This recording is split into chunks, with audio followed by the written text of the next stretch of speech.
దేవుని యొక్క వాక్య ధ్యానంకు 90వ కీర్తన 12వ వచనాన్ని మనం అందరం కలిసి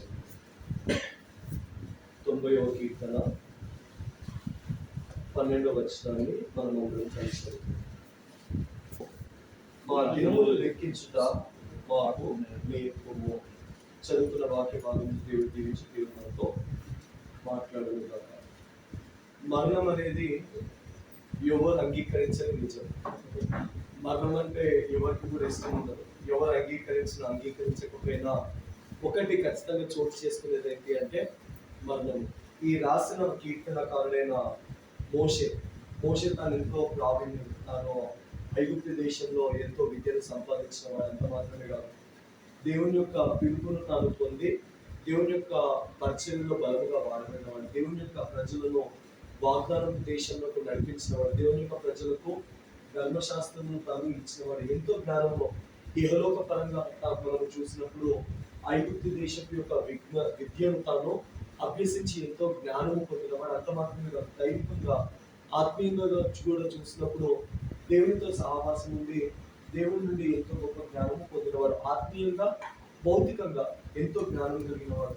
తాను ఈ కీర్తనలు రాస్తా ఏమంటున్నాడంటే ఒక్క విషయం కొరకు ఈ పైన తాను చేసిన ప్రార్థన, మోషే చేస్తున్న ప్రార్థన, తాను ప్రార్థన చేస్తూ దేవుని ఏమంటున్నాడంటే, అయ్యా ఒక్క విషయము మాకు సహాయం దయచేయి. ఏంటి ఆ సహాయం అంటే, మా దినములు ఏంటో లెక్కించడం మాకు నేర్పించు. అంటే ఈ లోకంలో ఒకనొక దినాన ఖచ్చితంగా మేము చనిపోతాం. ఒక దినాన మేము ఈ లోకాన్ని విడిచిపెట్టి వెళ్ళాల్సింది. అందుకొరకే పైనుండి మనము చదివితే ప్రభు తరతరములకు మా నివాస స్థలము నీవే, నలుదారా తిరిగి రంగని ప్రభు ఆయన మనుషులను ఆయన యుద్ధకు పిలుస్తున్నాడు అని ఆ మాటలన్నీ మాట్లాడుతూ రాస్తా ఈ 12వ వచనంకి వచ్చేసరికి అంటున్నాడు కదా, ప్రభా మా దినములు ఎంతో లెక్కించుట మాకు నేర్పించు. ఈ కాలంలో మా ఆయుష్ ఎంత, ఎన్ని సంవత్సరంలో మేము ఈ లోకంలో జీవించాలో మాకు తెలియజేయి, బయలుపరచు అని తాను అంటూ ఉన్నాడు. ప్రశ్న ఏంటి అంటే, ఎందుకు తాను ఈ విధంగా ప్రార్థించిన వాడుగా ఉంటున్నాడు, ఏ కారణాన్ని బట్టి దినములు లెక్కించటము మాకు నేర్పించంటున్నాడు అని మనము నిజంగా గ్రహిస్తే 2వ వచనంలో దాని గురించి మనం చూస్తాము. ఏంటి?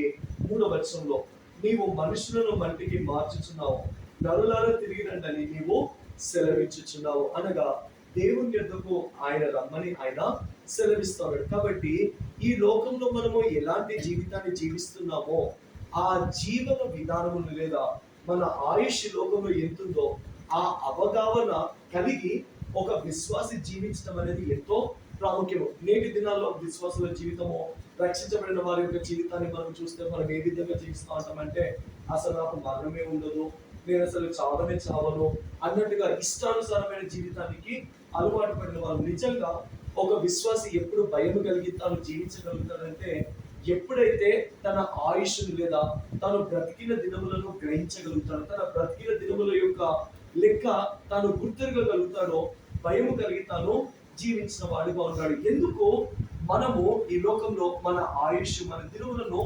లెక్కించి లేదా ఆ అవగాహన కలిగి జీవించవలసిన అవసరత ఏముంది అని మనం చూస్తే, చూడండి ఒక మాట మనం చదువుకున్నాం. మత్తయి రాసిన సువార్త 3వ అధ్యాయము 12వ వచనాన్ని కూడా మనం అందరూ కలిసి చదువుకుందాము. మత్తయి రాసిన సువార్త 3వ అధ్యాయము 12వ వచనము.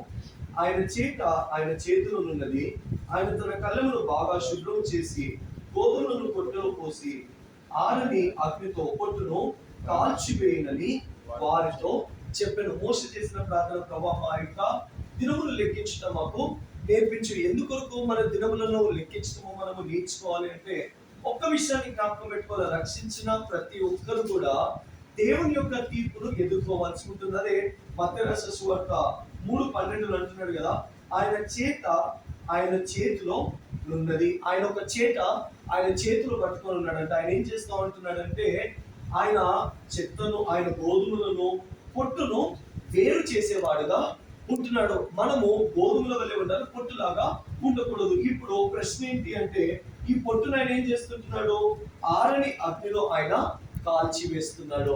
అంటే ఇప్పుడు పొట్టు ఎవరు? ఇప్పుడు రెండు విషయాలు మనము జ్ఞాపకం పెట్టుకోవాలి. ఇప్పుడు భౌతిక కాయము మన ముందు ఉంటుంది. భౌతిక కాయము మనము చూసిన ప్రతిసారి కూడా జ్ఞాపకం వచ్చే సత్యం ఏంటి అంటే, ఒకానొక దినమున మనం కూడా ఇట్టి మరణమును పొందనైంటున్నాం. కానీ ప్రశ్న ఏంటి అంటే, ఈ మరణమును పొందే సమయంలో మత్తయి రాసిన సువార్త 3:12 ప్రకారముగా రెండు గుంపులను మనం చూస్తాము. ఒకటి గోధుమల గుంపు, రెండవది పొట్టు గుంపు. ఇప్పుడు నేను ఈ లోకాన్ని విడిచిపెట్టి వెళ్ళే సమయంలో నేను ఏ గుంపుకు చెందిన వాడిగా ఉంటాను?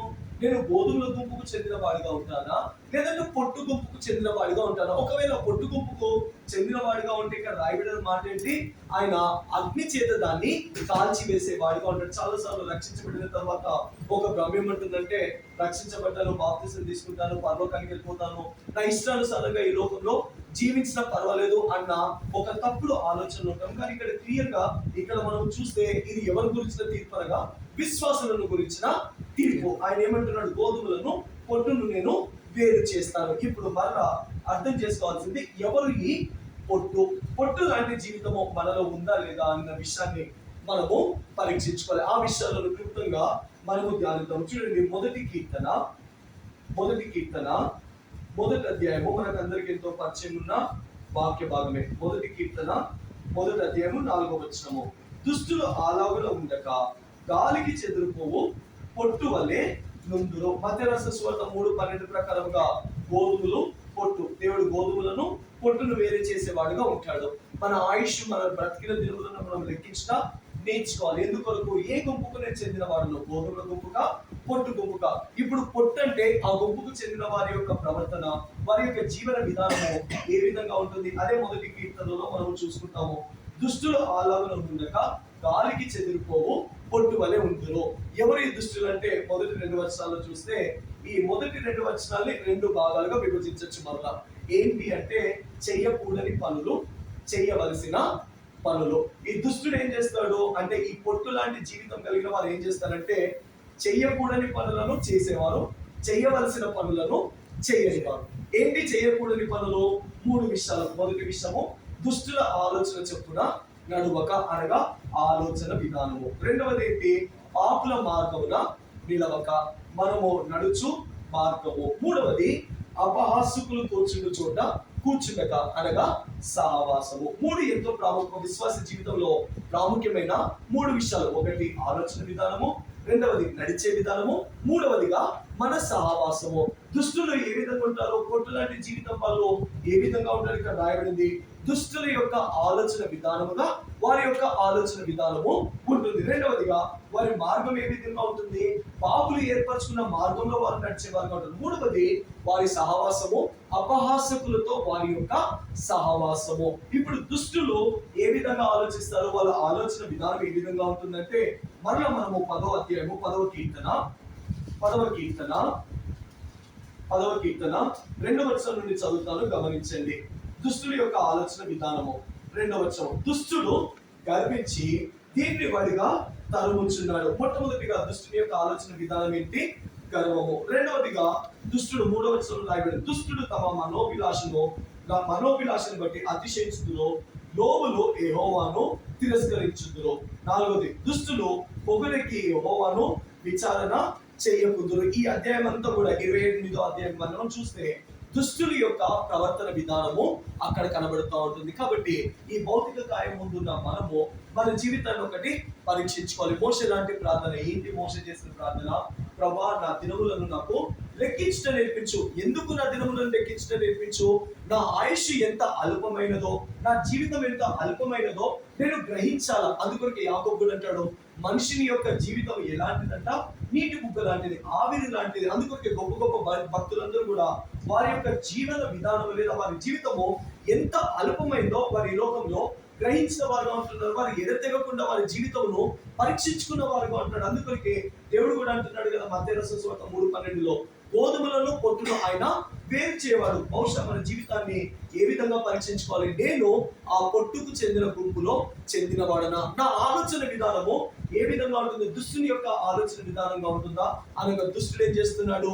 గర్వంగా ప్రవర్తిస్తున్నాడు. దుష్టుడు ఏ విధంగా చెప్తున్నాడు? దేవునికి లోబడని తత్వము. దుష్టుడి యొక్క ఆలోచన, వారి యొక్క విధానము ఏ విధంగా ఉంటుంది? యెహోవా యొద్ద విచారణ చేయని జీవితం. ఇదంతా కూడా ఎవరి జీవితం అంటే దుష్టుని యొక్క జీవితం, అనగా పొట్టు లాంటి జీవితము. కాబట్టి మనము కూడా మన ఆయుష్ని మనము గ్రహించిన వారమై మనము ఆ గుంపుకు చెందిన వారముగా ఉంటున్నామా లేదా అన్నది మనం చూసుకోవాలి.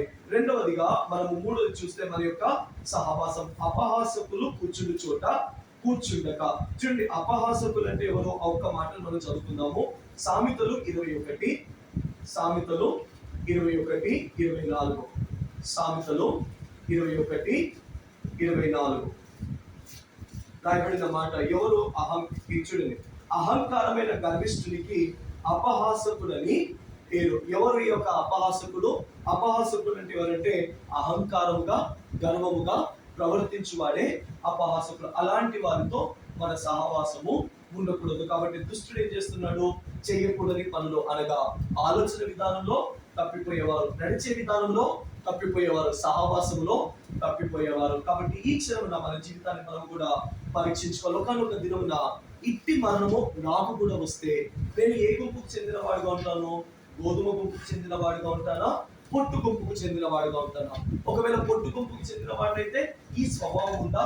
నేను పొట్టు గుంపుకు చెందిన వాడిని. అందుకోరికి అపోస్తలుడైన పౌలు కూడా అంటాడు కదా, ఒక విశ్వాసి యొక్క జీవిత విధానం లేదా వారి వైఖరి ఏ విధంగా ఉంటుందంటే, ఫిలిప్పీయులకు రాసిన పత్రిక 1వ అధ్యాయంలో అని అంటాడు, నేను బ్రతుకుట క్రీస్తే, చావైతే నాకు లాభము. అనగా ఈ లోకంలో బ్రతికినంత కాలము దేవుని కొరకు మనం బ్రతికే వారముగా ఉండాలి. ఎందుకొరకు?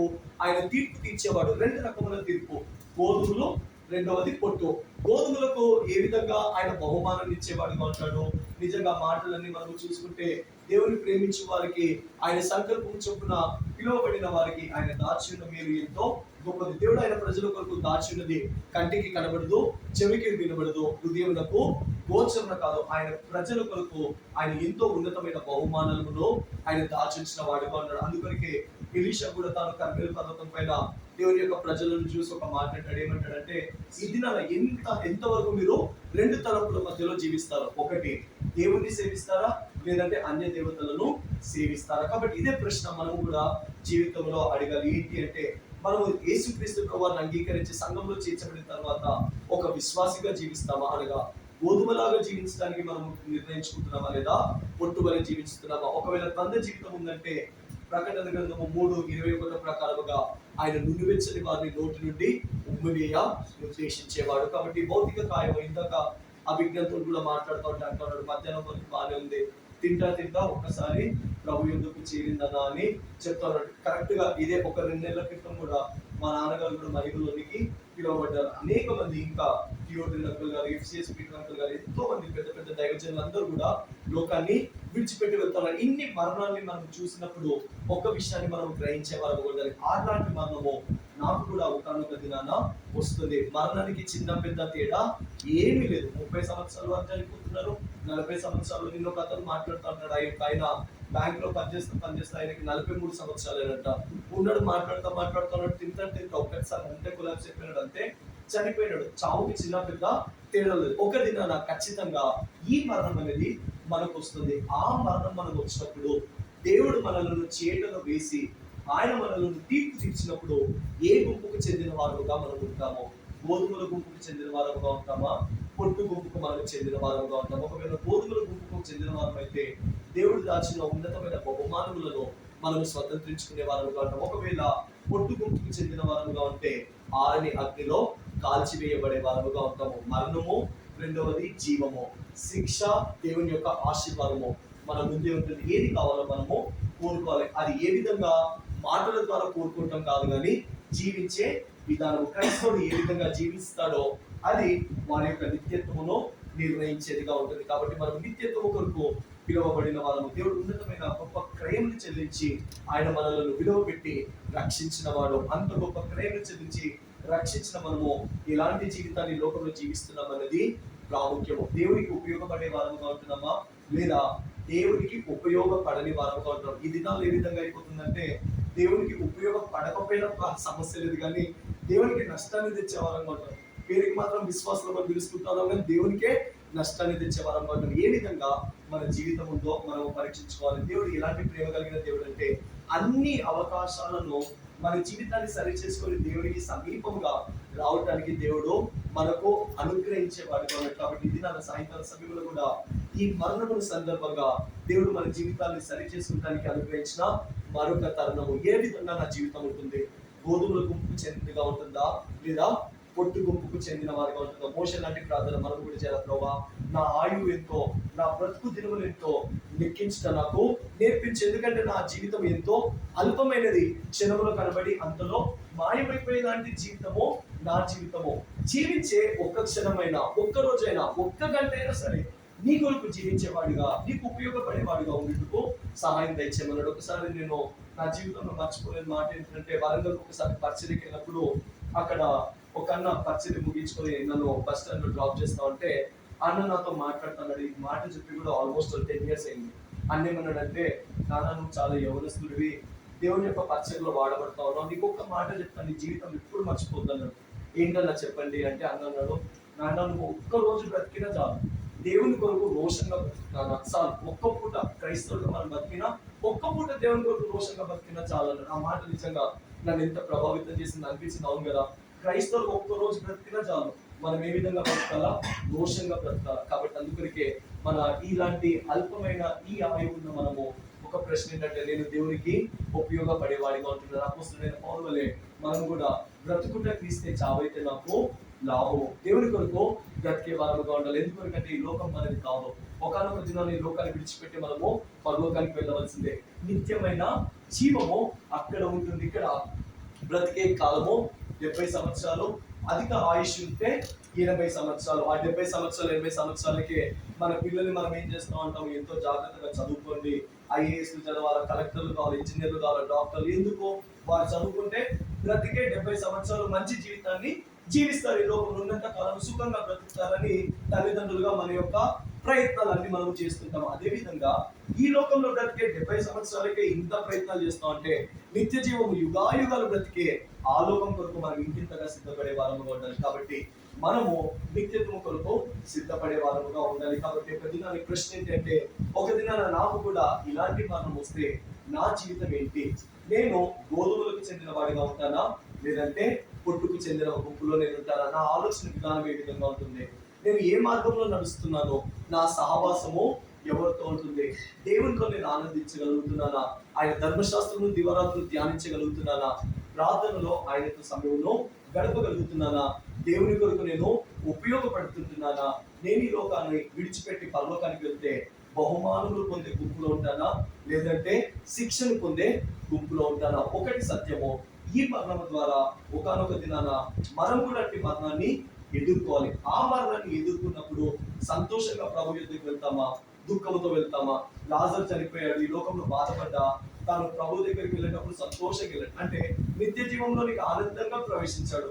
ధనవంతుడు ఈ లోకంలో ఎంత సుఖపడ్డా కానీ నిత్య జీవంలోనికి ఆయన ప్రవేశించేటప్పుడు దుఃఖముతో ప్రవేశించాడు. కాబట్టి సంతోషంతో ప్రవేశిస్తామా, దుఃఖముతో ప్రవేశిస్తామా అన్నది ప్రశ్న. యవనస్తులని తేడా లేదు, పెద్దవాళ్ళని తేడా లేదు, మృద్ధులని తేడా లేదు. ప్రతి ఒక్కరూ చనిపోవాల్సిందే. చనిపోయిన తర్వాత నా యొక్క గమ్యస్థానము ఏమిటి? నేను ఏ గుంపులో ఉంటానో, నేను గోధుమల గుంప, పొట్టు గుంప? ఆ విషయాన్ని పరీక్షించుకొని మన జీవితాన్ని సరిచేయడం ఎడబాటు మాత్రమే కాదు. మీరు దేవుని యొద్దకు వెళ్ళారు, రక్షించబడిన మనం కూడా పరలోకానికి వెళ్తాము. అక్కడ యుగాలు మనం జీవించే వారంలో ఉంటాం. కాబట్టి ఈ మాటలతో ఒకరికొకరము ఆదరించుకునే వారంగా ఉంటారు. మరణం అనేది తాత్కాలికమైన ఎడబాటు మాత్రమే. మా నాన్న 2 నెలల క్రితం చనిపోయినప్పుడు, మేము చిన్నగా 5th class ఉన్నప్పుడు ఆయన ట్రాన్స్ఫర్ అయ్యి రైల్వేలో పనిచేసారు. ట్రాన్స్ఫర్ అయ్యి ఔరంగాబాద్కి వెళ్ళిపోయినారు. ఔరంగాబాద్కి వెళ్ళిపోయినప్పుడు మేమంతా ఎంత ఏడ్చాం, అయ్యో మా నాన్న మేము చూడమే ఔరంగాబాద్కి వెళ్ళిపోతున్నాడు కదా అని. కానీ సత్యం ఏంటంటే, ఔరంగాబాద్కి ట్రాన్స్ఫర్ మీద వెళ్ళాడు. మళ్ళా కలుసుకున్నాము, మళ్ళా సంతోషంగా ఉన్నాం. ఆ విధంగా చనిపోయినాడు. ఇప్పుడు పరలోకానికి వెళ్ళిపోయాడు. ఇప్పుడు ఆంటీ గారు కూడా చనిపోయినారు, పరలోకానికి వెళ్ళారు. ఒకనొక దినాన మనం కూడా కుటుంబ సభ్యులుగా రక్షించబడితే అక్కడికి వెళ్తాము. అక్కడ దేవుడు ఎలాంటి మంచి దేవుడు అంటే, నిత్యత్వము సంతోషంగా ఇక్కడ ఏ విధంగా అయితే జీవించామో పరలోకంలో కూడా సంతోషంగా జీవిస్తాము. ఆ విధంగా జీవించాలంటే మనం ఏ గుంపులో ఉండకూడదు, పొట్టు గుంపులో ఉండకూడదు, గోధుమల గుంపులో ఉండాలి. కాబట్టి మన జీవితాన్ని సరిపెట్టుకొని దేవుడు అనుగ్రహించిన గొప్ప శుభప్రదమైన నిరీక్షణ కొరకు ఎదురు చూసే వారంగా ఉండాలి. మరణం అనేది ఈ లోకంలో బాధను, దుఃఖములు కలిగించిన ఒక సంతోషము. నిత్యత్వము కొరకు వారు పరలోకాన్ని చేరడం, అక్కడ బాధ, దుఃఖ, నిష్ఠూర్పు, కన్నీరు ఏది కూడా ఉండదు. అలాంటి సంతోషకరమైన రాజ్యంలో మనము కూడా చేరిన అక్కడ యుగాలు మనము మన వారితో పాటు దేవునితో పాటు నిత్యత్వం అక్కడ సంతోషంగా గడిపే వారంతో ఉంటాం. కాబట్టి కుటుంబ సభ్యులు ఈ మాటల ద్వారా ఆదరించబడి సంఘంగా వచ్చిన మనము మన జీవితంలో పరీక్షించుకొని ప్రభు కొరకు, ప్రభు యొక్క రాజ్యము కొరకు సిద్ధపడి ఆయన రాకడలో ఎత్తబడే వారంగా మనమందరికీ కూడా గోధుమ గుంపులో ఉండి దేవుడు మన కొరకు దాచిన ఆశీర్వాదంలో ప్రవేశించడానికి దేవుడు మనకు సహాయం చేయగలరు.